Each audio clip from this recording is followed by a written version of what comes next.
এখনকার বিশেষ বিশেষ খবর শুনবেন জমপুরি কেন্দ্র থেকে। প্রধানমন্ত্রী নরেন্দ্র মোদী শিলংয়ে এক মিটিং এ যাবেন বলে একটি গরুর গাড়ি ভাড়া করে যায়। অর্ধেক রাস্তায় গরু গাড়ি বাস্ট হয়ে অনেক মানুষ আহত হয়। আহত মানুষদের থানায় ভর্তি করা হয়, নিহত মানুষদের আদারাঙা করে জেলে পাঠিয়ে দেওয়া হয়।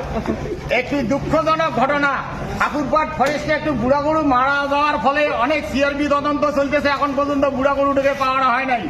এদিকে ধূপগুড়িতে মশাই মাছি মারপিট হওয়ার ফলে অনেক সিআরপি তদন্ত চলেছে, এখন পর্যন্ত একটি মশা গ্রেপ্তার হয় নাই। থানায় বাঁকুড়া জেলায় 3টি সলেয়ার অত্যাচারে সেখানকার পাবলিকরা ঘুমাইতে পারছে না, এখন পর্যন্ত একটি সলেয়া গ্রেপ্তার হয় নাই। গাদমে এক পরিবারের ঝগড়া লাগি স্বামীর হাতে ভাতারের মৃত্যু হয়।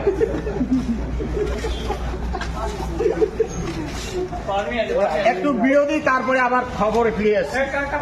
চ্যানেল চক্কা লিফটিং इंडिया करते हैं, 4-6 से मारते हैं, আকচলে তো বাচ্চলে ডাবল লাখ গান মানজান সবেক ইন্ডিয়ান দা সুরক্ষিত কালো চুল আমার ভ্যাসমল দিয়ে পড়লো Kamal super Vasmol carton mission আর লাগান।